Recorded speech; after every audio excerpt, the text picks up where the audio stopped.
Oi, gente. Essa vai ser a nossa segunda monitoria de biologia molecular. Hoje nós vamos abordar o assunto de biologia molecular aplicada. Como vocês sabem, meu nome é Manuela Vitória e, bom, nós combinamos de fazer essa monitoria gravada online para que eu disponibilizasse para vocês posteriormente por causa das incompatibilidades de horário. Então, eu achei e vocês concordaram que essa seria a melhor forma a ser feita. Para essa monitoria, eu tentei fazer algumas coisas um pouco mais dinâmicas. Então, eu estabeleci primeiramente alguns casos nos quais a gente vai se debruçar para a gente tentar entender qual seria a resolução desse caso e depois eu mostro a resposta para vocês. Então, sempre que eu botar o caso, é importante que antes de eu falar a resposta, antes de eu passar para o próximo slide, vocês tentem pensar numa resolução, tá certo? Vocês vão entender quando começar. Vamos lá. Primeiro caso. Diante do aumento dos casos de infecção bacteriana, cientistas resolveram isolar a bactéria virulenta, identificada como causadora da infecção, e realizar uma análise do seu conjunto proteômico. O conjunto proteômico é o conjunto de todas as proteínas, tá? Então é o proteoma bacteriano, a fim de realizar uma comparação com o conjunto proteômico, também isolado, de outra bactéria, com a finalidade de identificar qual a proteína que difere entre essas duas, sendo ela a responsável pela virulência bacteriana, tornando-se, portanto, a proteína-alvo de agentes farmacológicos para controle da infecção. Resumindo, né? O que esse primeiro caso fala? Basicamente, ele está dizendo que houve uma alta de infecções bacterianas e os cientistas conseguiram identificar qual era a bactéria responsável por essas infecções. Agora, eles querem identificar qual a proteína bacteriana é a responsável por fazer com que aquela bactéria seja virulenta, para que, posteriormente, identificando essa proteína possa se tornar o alvo farmacológico para a produção de vários antibióticos.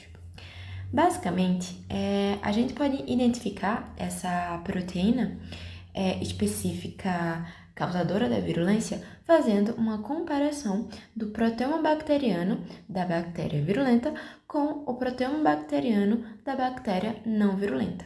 Porque, basicamente, quando a gente pensar em identificar todas as proteínas das duas bactérias e compará-las, a bactéria virulenta ela vai ter um nível de expressão maior ou menor de determinada proteína, que vai fazer com que ela seja, com que ela apresente essa virulência. E aí a gente pode fazer essa diferenciação, tá? Como pode ser realizada essa purificação proteica para observação das proteínas que possuem expressão dissonante entre as duas bactérias? Vocês pensam um pouquinho e a gente vai passar. E é por meio da eletroforese bidimensional. Essa eletroforese bidimensional, ela é muito interessante. Eu vou falar um pouco mais para frente sobre a eletroforese convencional, mas vamos falar um pouquinho sobre a eletroforese bidimensional. Ela é muito interessante porque ela vai aplicar duas variáveis para a separação dessas proteínas bacterianas. Então, primeiramente, nós vamos fazer com que essas proteínas elas passem por um processo de diferenciação a partir da focalização isoelétrica. Então, basicamente, essas proteínas elas serão colocadas em uma placa com gel de poliacrilamida e esse gel ele possui gradientes de pH. Essas proteínas elas vão migrar por esse gel até que elas fiquem em uma posição onde a carga líquida que esteja atuando sobre essa proteína seja zero. Então, elas vão estar estáveis nessa determinada posição. E essa é basicamente a primeira dimensão da eletroforese, que é a focalização isoelétrica e as diferenças do gradiente de pH, que vai fazer com que ela estacione no ponto onde a carga líquida sobre ela seja zero. Beleza.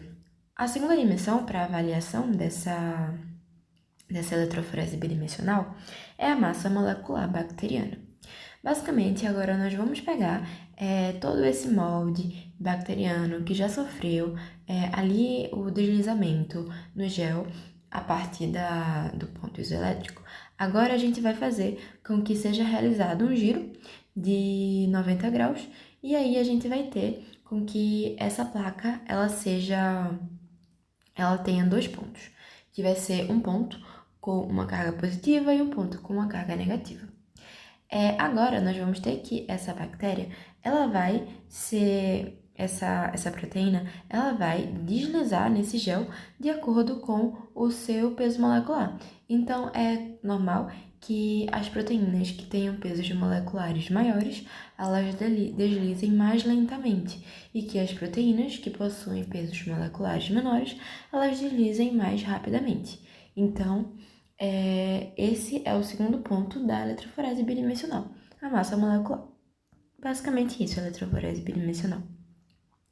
E aí, nós teremos a observação de todas as proteínas daquele organismo. Nesse exemplo, de todas as proteínas bacterianas, elas estarão separadas, purificadas, porque agora a gente tem que essas proteínas, elas não estão mais todas contidas no proteoma, elas agora foram purificadas, então agora elas estão todas separadinhas e agora elas podem ser observadas de forma mais singular, tá certo? Só retomando um pouquinho o caso que a gente falou no primeiro slide, basicamente agora tendo uma foto, vamos dizer assim, dos dois proteomas purificados dessas bactérias virulenta e avirulenta, a gente pode simplesmente fazer uma comparação e identificar quais proteínas que são diferenciadas na sua expressão e fazer com que a virulência ela seja identificada como advinda de determinada proteína, tá?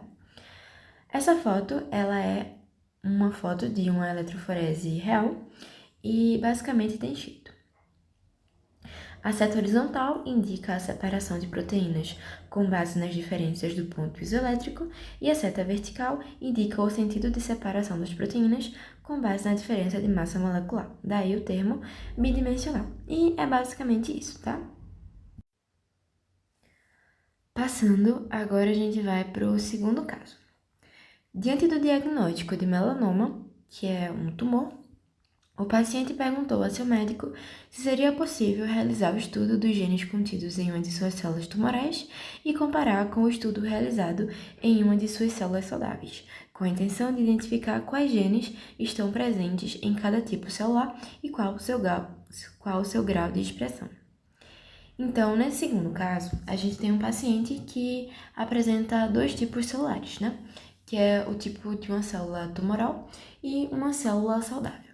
O que é que ele quer? Ele quer basicamente fazer o estudo dos genes de cada uma dessas células para que seja possível identificar se existe algum gene, alguma expressão gênica que diferencie essas duas células a ponto de uma ser uma célula tumoral e outra ser uma célula saudável. Então, para a próxima ferramenta, né, digamos assim, molecular que a gente vai precisar de uma ferramenta que ela consiga fazer a observação dos genes de uma célula para que a gente consiga fazer uma comparação, tá? E aí a pergunta: como pode ser realizada essa comparação de expressão gênica? Passando através do microarranjo. E o que é esse microarranjo? Bom, basicamente, esse microarranjo ele é muito interessante, porque nesse microarranjo nós vamos pegar o RNA dessas duas células. Então, nós temos o RNA de uma célula, aqui nós temos na imagem, nós temos o RNA de uma célula normal, de uma célula saudável, e nós temos também o RNA de uma célula tumoral. Nós vamos fazer com que esse RNA extraído, ele vai passar pelo processo de transcriptase para que a gente obtenha o DNA, tá? Trabalhar com o DNA é um pouco mais fácil do que trabalhar com o RNA. Então, a gente faz essa transcrição e a gente obtém o DNA advindo de cada uma dessas células. Agora que a gente tem esses DNAs, a gente vai aplicar cores diferenciadas para cada DNA. Aqui no exemplo, a gente colocou a cor verde para o DNA das células normais e a gente colocou a cor rosa para o DNA das células tumorais. E aí entra o processo do microarranjo. Basicamente, a gente vai fazer com que uma placa ela possua pequenos pontos chamados spots. Esses spots eles vão conter sequências complementares de genes humanos específicos. Então, basicamente, nós temos que essas placas elas vão conter ali colunas que contenham sequências complementares de genes humanos. Nós vamos fazer a junção dos dois DNAs que foram obtidos, tanto da célula normal quanto da célula tumoral. Então, nós vamos juntar esses dois DNAs que já estão com suas cores diferentes e nós vamos fazer como se fosse realmente um banho nessa placa com as colunas contendo os genes humanos, tá? Então, a gente vai fazer como se fosse um banho desse nosso material estudado nessa placa. Posteriormente, nós vamos ver que essa placa ela vai apresentar diferentes cores. Por que diferentes cores? Basicamente, essas colunas elas contêm sondas de sequências complementares do DNA que vão ser complementares justamente a esse material genético que foi retirado das células. Então, aquele material genético que ele for correspondente à complementariedade da sonda específica na coluna vai se ligar mais fortemente a essa sonda, então vai expressar a sua cor mais fortemente, tá certo?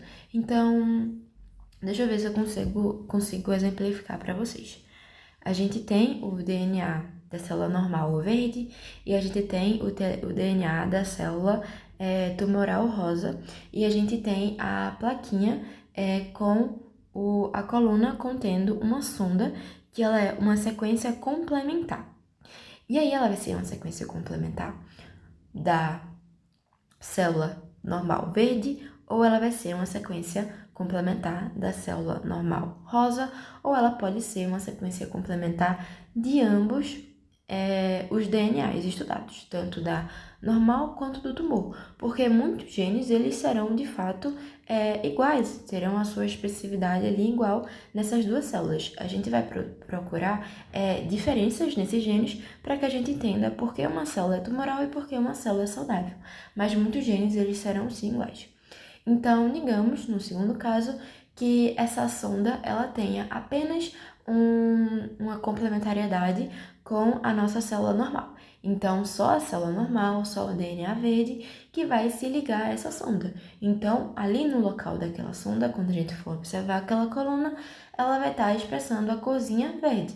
Então, é basicamente isso, o processo do microarranjo. Quando a gente termina esse processo do microarranjo, que a gente tem que esse DNA da célula normal e tumoral já se interligou todo ali naquelas colunas, a gente vai fazer a observação das cores. Então, as colunas que tiverem uma coloração majoritariamente verde são genes majoritariamente da célula saudável.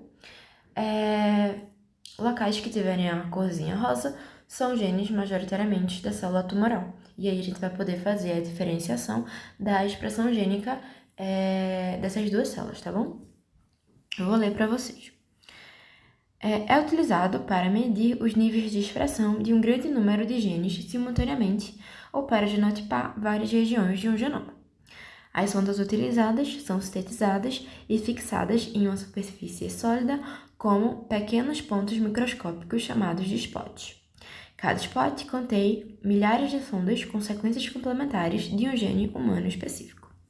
Uma hibridação forte entre a sonda e a molécula irá resultar em um aumento da fluorescência acima dos níveis basais, o que pode ser medido por um scanner de fluorescência. Os dados podem então ser analisados por uma variedade de métodos e, ok, então é basicamente isso, tá? A gente tem esse estudo pela observação da fluorescência gerada, né, pela ligação das complementariedades das sequências. tá certo?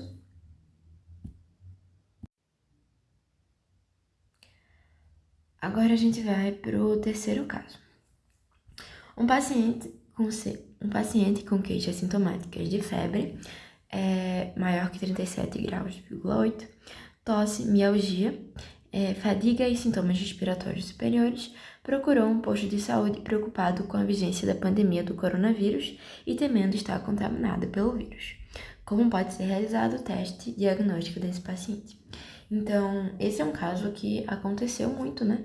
A gente teve que o coronavírus, ele trouxe consigo métodos diagnósticos que trazem muito da biologia molecular aplicada. Eu acho que vocês já sabem, né, a resposta dessa pergunta, porque muita gente, inclusive, já fez esse teste, que é o teste do PCR. O que é o teste do PCR? Basicamente, esse teste do PCR, ele vai ter como a finalidade a amplificação de uma região do material genético específica. Então, basicamente, se perguntarem para vocês, o que é que o PCR faz? O PCR, ele amplifica bilhões de vezes uma região do material genético. E como é que a gente realiza esse PCR? É interessante a gente pensar esse PCR, porque esse PCR, ele utiliza alguns ingredientes, vamos dizer assim. Então, para a realização desse PCR, a gente precisa da TAC polimerase, a gente precisa de primers, então a gente vai precisar de 2 primers, a gente precisa do DNA MOD, de nucleotídeos, que serão os blocos, né, que vão ali fazer as novas fitas do DNA. E vamos lá entender como é que funciona esse processo do PCR. Basicamente, primeiramente, a gente vai ter a desnaturação do DNA. O DNA é dupla fita e ele precisa passar por uma desnaturação para que ele tenha a sua replicação acontecendo.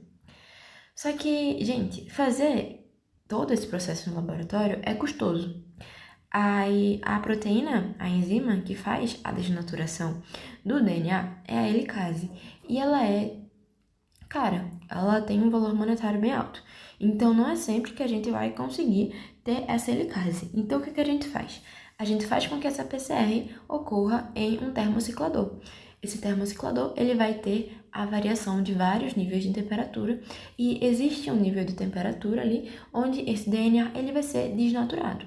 Então, a gente vai fazer com que o termociclador ele faça o papel dessa helicase, fazendo a desnaturação, ou seja, separando a dupla fita do DNA.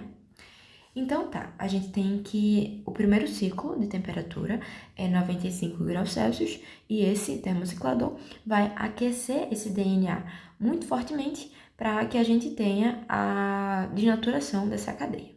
Ok. O segundo passo para a gente realizar esse PCR é o anelamento. Anelamento é o processo de ligação do primer na fita molde do DNA. E é muito interessante esse processo de ligação do primer, porque são 2 primers que serão utilizados. O primeiro primer, ele vai marcar onde a gente quer que essa replicação ela se inicie, então ele vai marcar ali o início da região que vai ser replicada, e o segundo primer, ele vai marcar o final. Por isso que a gente fala que essa técnica de PCR é a amplificação de uma região específica do material genético, porque essa região ela vai ser justamente marcada por primers. Então, essa segunda fase, ela necessita de uma temperatura um pouco mais baixa, de 55 a 65 graus Celsius, que serão também obtidos ali pelo termociclador. E aí a gente tem que o primer, ele vai se ligar ali na fitinha do DNA. E aí a gente aumenta um pouco mais a temperatura nesse termociclador, e aí a gente vai ter basicamente a extensão dessa cadeia, a formação de novas cadeias desse DNA por meio da TAC polimerase. E aí é interessante a gente pensar na TAC polimerase.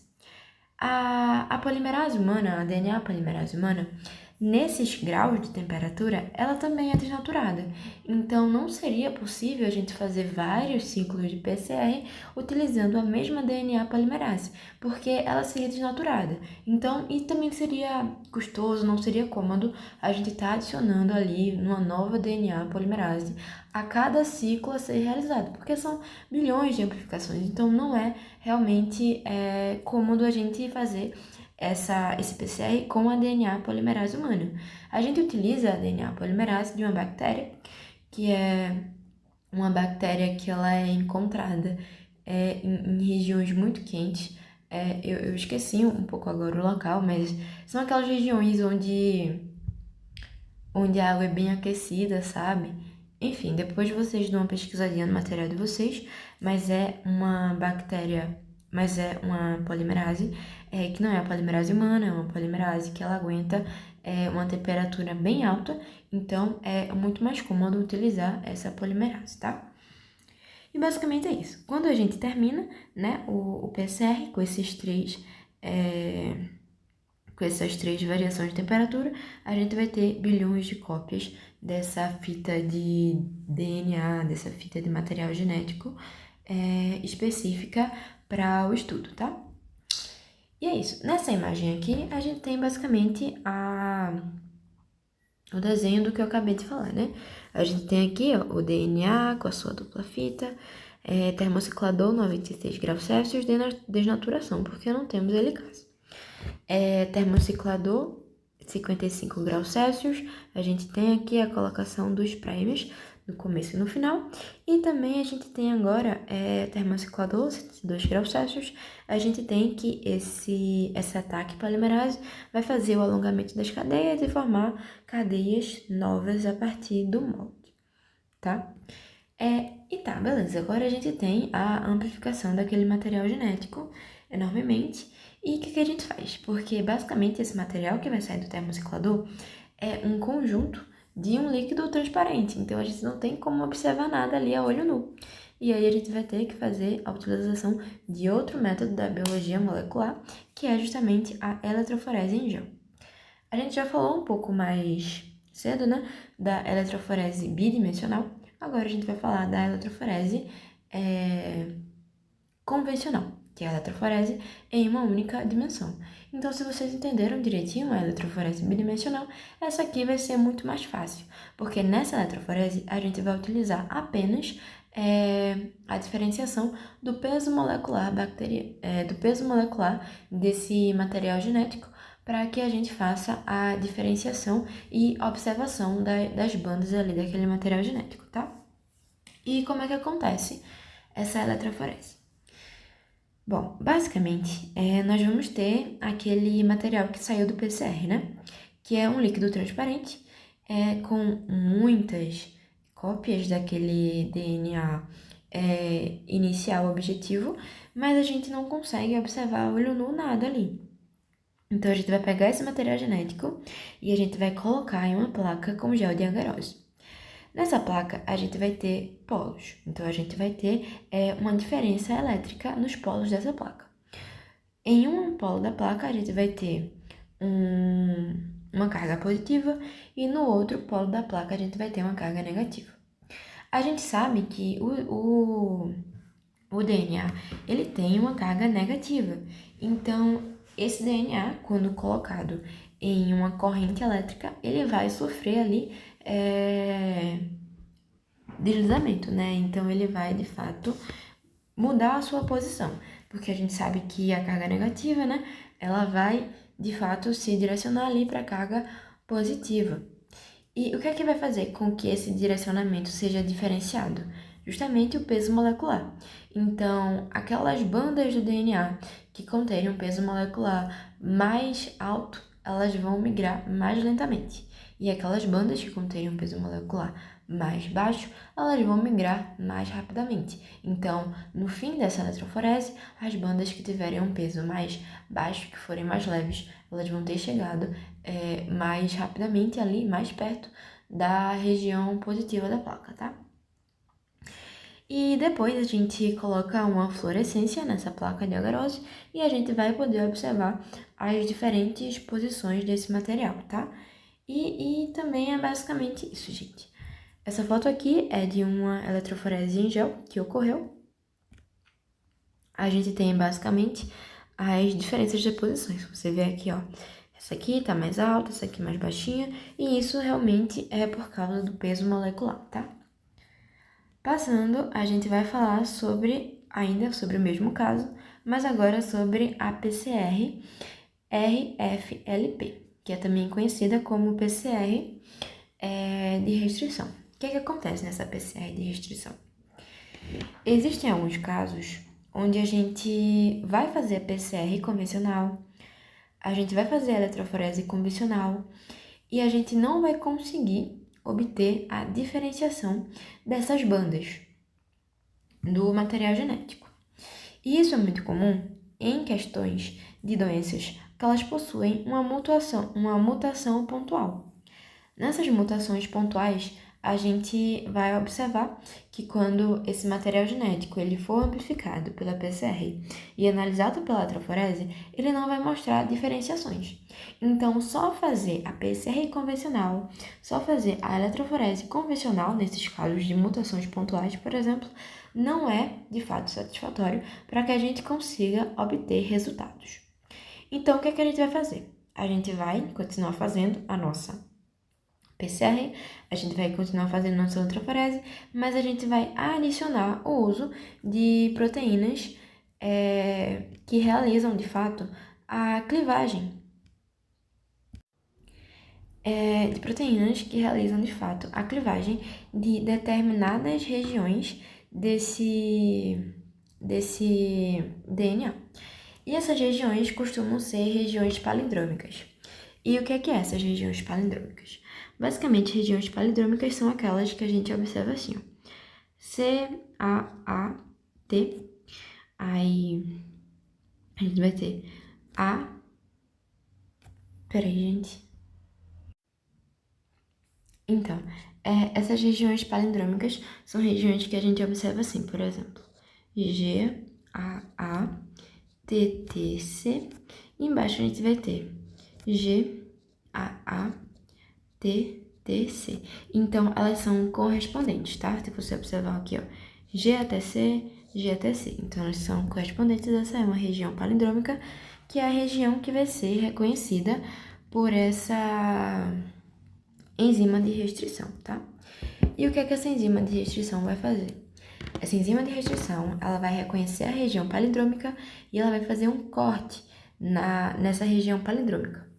Quando ela fazer um corte nessa região palindrômica, a gente vai ter que o alelo que contém essa região palindrômica, ele vai apresentar agora um peso molecular menor do que o alelo que não tem essa região palindrômica e que, portanto, não recebeu o corte e que não foi dividido. Porque agora nós vamos ter um bandeamento triplo, né? A gente vai ter o alelo que não sofreu corte e a gente vai ter dois alelos que sofreram corte, que era um e viraram dois por causa do corte, tá? Vocês vão entender um pouquinho mais quando eu passar para o próximo slide e exemplificar. Mas, basicamente, para resolver essas questões de PCR de restrição, a gente precisa observar se a doença ela contém um padrão de natureza dominante ou recessiva, então a gente tem que identificar qual que é o alelo mutante e a gente também tem que identificar se a região palindrômica ela está no alelo mutante ou no alelo selvagem, porque essa região palindrômica ela pode estar em qualquer um dos dois alelos, então é importante a gente prestar atenção nesses dois pontos, tá? Por exemplo, aqui, temos uma doença autossômica recessiva, então nós identificamos que o gene mutante é o Azinho, autossômica recessiva. O sítio palindrômico CATG encontra-se no alelo normal. O alelo normal, que é o selvagem, contém o sítio palindrômico. Então, a enzima de restrição, ela vai clivar o alelo selvagem, tá bom? Logo, a enzima utilizada irá reconhecê-lo. Após fazer PCR, a enzima de restrição irá fragmentar o alelo normal. Quais os genótipos das amostras 1, 2 e 3? Vamos entender primeiro, né? A gente tem Azinho, a gente tem A gente tem azão, azão, a gente tem azão, azinho e a gente tem azinho, azinho, tá? Primeiro, que o alelo mutante é o alelo recessivo. Só que o alelo da região palindrômica é o alelo dominante, que vai ser o alelo que vai ter a clivagem sendo realizada pela enzima de restrição. Então, esse alelo aqui, ele vai receber uma clivagem, tá bom? Ele foi clivado. Esse padrão aqui. Esse padrão aqui, ele tem o azão, então ele vai ter clivagem, mas ele tem o azinho, então ele também não vai ter aqui a clivagem. E esse aqui, ele não tem o azão, então ele não vai ser clivado, tá? Então, basicamente, é isso aqui que a gente vai estar observando nesse caso. Aqui a gente tem... Aqui essa questão é azinho, azinho. Aqui a gente tem azão, azinho. E aqui a gente tem azão, azão, tá? A gente teve que observar nesse caso onde é que era que a gente fazia a observação dessa região palindrômica, tá certo?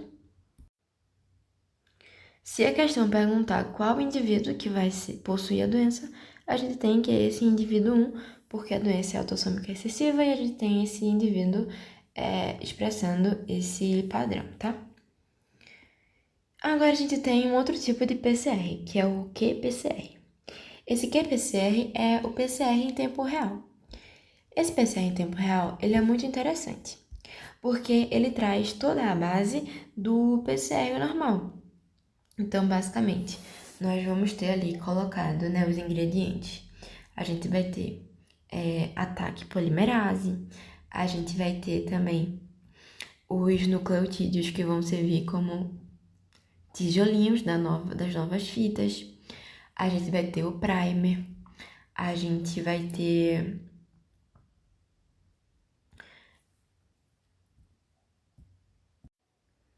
o DNA molde também, a gente vai ter todo o mesmo material, né? Só que nesse processo da qPCR em tempo real, a gente vai adicionar também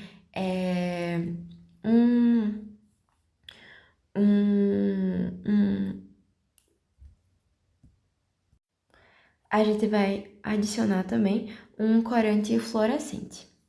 Então, quando a gente fazer essa qPCR, a partir do momento que a gente tenha a multiplicação, a amplificação desse DNA, a gente vai ter a amplificação também da expressão dessa cor. Então, a gente vai ter o aumento da fluorescência.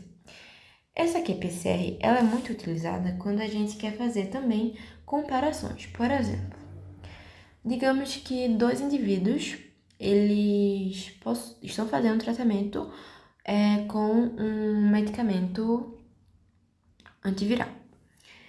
O indivíduo 1 está fazendo o tratamento, ele está fazendo tratamento com o medicamento A.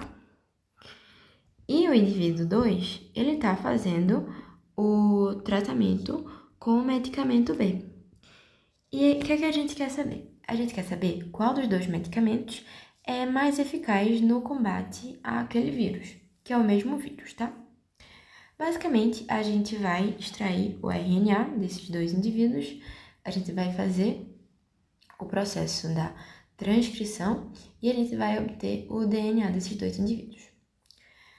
Para a gente fazer essa qPCR, a gente vai adicionar o primer, e esse primer, nesse caso aqui, vai ser um primer que tenha ligação específica ao material genético viral, porque a gente quer, de fato, que o material genético viral que ele seja multiplicado, para que no final, aquela amostra que possui mais material genético viral, de fato, seja a amostra que ela possui o medicamento com a menor eficácia, porque teve a maior quantidade do material genético do vírus, tá? Então, digamos que o primeiro DNA é o DNA que vai estar aqui em verde, a gente botou ali um corante fluorescente verde, e o segundo a gente botou ali um corante fluorescente laranja e a gente fez a eletroforese.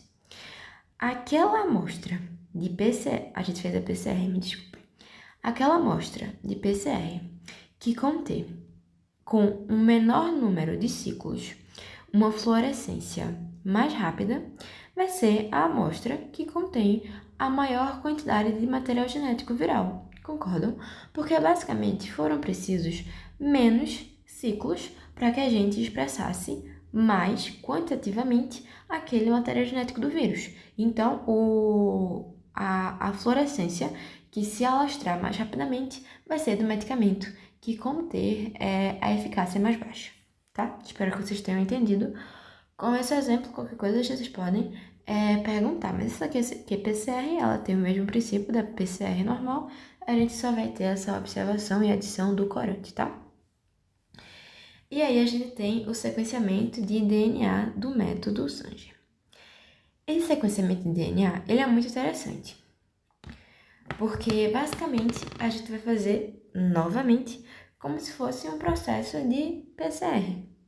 Só que nesse processo de PCR, a gente vai ter ingredientes diferentes para a gente fazer esse sequenciamento de DNA. Primeiro, que a gente vai adicionar um primer só.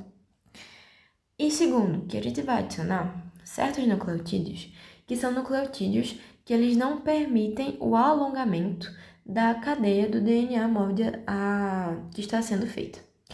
Esses nucleotídeos, quando eles são adicionados nessa fita nova, eles vão basicamente cortar, eles vão parar o processo da continuação da fita. Então, por que a gente adiciona só um primer? Porque o primer ele vai marcar o início desse PCR, de onde é que a gente quer que comece essa replicação. Mas quem vai marcar o final é, de fato, esse nucleotídeo diferenciado, tá certo? O sequenciamento de DNA, em específico, eu acho muito importante que vocês vejam o passo a passo dele, tá? Então, eu botei aqui um vídeo, é um vídeo curtinho, mas um vídeo muito explicativo, e aí eu vou passar aqui para vocês agora. Só um minuto.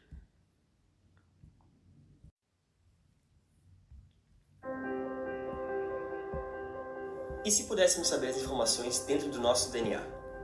No ano de 2003, foi concluído o projeto do genoma humano, que levou mais de uma década para ser finalizado e contou com o esforço de cientistas de diversas nações, resultando na decifração completa da sequência de mais de 3 bilhões de pares de base do genoma de nossa espécie. Até os dias atuais, o genoma de diversas outras espécies de seres vivos foi também sequenciado. Esse conhecimento possibilita uma série de avanços na ciência, medicina e tecnologia. O primeiro e até hoje mais utilizado método de sequenciamento de DNA foi desenvolvido na década de 70 pelo bioquímico Frederick Sanger e seus colaboradores, conhecido como método de Sanger. Antes de explicar a técnica, vamos lembrar dos princípios básicos do DNA. O DNA é uma molécula orgânica composta por unidades básicas chamadas desoxirribonucleotídeos, que realizam ligações químicas entre si para formar cadeias alongadas. Um desoxirribonucleotídeo é formado por um fosfato, uma molécula de carboidrato desoxirribose e uma base nitrogenada, que pode ser de 4 tipos: adenina, timina, citosina e guanina. Uma cadeia alongada de desoxirribonucleotídeos ligados entre si forma uma fita simples de DNA, e duas fitas simples juntam-se para formar a molécula de dupla hélice de DNA, por meio do pareamento específico entre bases complementares de cada fita simples. Para realizar o sequenciamento de Sanger, precisaremos de uma amostra de DNA, enzima DNA polimerase, que atuará na produção de uma nova fita de DNA, primer, que é simplesmente uma sequência específica de nucleotídeos, que servirá como iniciador para a produção de uma nova fita de DNA pela DNA polimerase, desoxirribonucleotídeos, ou DNTP, e de desoxirribonucleotídeos, ou DDNTP. O princípio da técnica está na diferença de estrutura entre o DNTP e o DDNTP. Enquanto o DNTP possui uma hidroxila ligada ao carbono 3' da desoxirribose, essa hidroxila está ausente na molécula de DDNTP. A presença de hidroxila é necessária para ocorrer a ligação química entre as unidades que formam a cadeia de DNA. Por não possuir a hidroxila nessa posição, o DDNTP já ligado à porção terminal da fita impede que uma nova molécula de DNTP se ligue à cadeia de DNA, impedindo o alongamento da cadeia. No início da técnica, uma amostra de DNA é distribuída igualmente dentro de 4 tubos, cada um contendo a mesma quantidade de DNA polimerases, primers, DNTPs e com a mesma quantidade de um DDNTP diferente em cada tubo. Esses tubos serão então aquecidos para que as fitas duplas de DNA se separem em fitas simples. O primer se liga em uma sequência de nucleotídeos específica nas fitas simples, para que então a enzima DNA polimerase possa começar a produzir a nova fita de DNA, inserindo os nucleotídeos presentes na solução do tubo. Quando um DDNTP é inserido ao acaso na cadeia de DNA pela enzima, o alongamento da cadeia para. Assim, várias moléculas de DNA de tamanhos diferentes serão produzidas em cada tubo. Em seguida, é feita uma eletroforese em gel, processo que separa as moléculas de DNA pelos seus tamanhos. As moléculas maiores, por serem mais pesadas, correm menos no gel, e as moléculas menores, por serem mais leves, correm mais. Cada coluna representa um DDNTP de um tubo diferente, e cada banda mostra o tamanho da molécula de DNA, com um DDNTP específico no fim da cadeia. Assim, o resultado da eletroforese nos informa a sequência das bases da cadeia de DNA da amostra, onde a banda mais inferior representa a cadeia interrompida por DDNTP mais curta, ou seja, a primeira base da sequência de DNA original, e assim por diante até a banda mais superior, representando a última base da sequência de DNA. Lendo o resultado de baixo para cima, conseguimos determinar a sequência de nucleotídeos pela posição e pela coluna de cada banda. Com o auxílio dessa técnica, conseguimos estudar genes, verificar alterações no DNA, diagnosticar desordens e anomalias em pacientes, desvendar crimes, identificar espécies e compreender melhor a história da evolução. Ao decifrar as letras do genoma, percebemos as diferenças e semelhanças entre todos os seres vivos. Notamos como cada ser vivo é único, mas, ao mesmo tempo, possuidor da mesma molécula orgânica compartilhada por todos os organismos de nosso planeta. Eita. Saudações.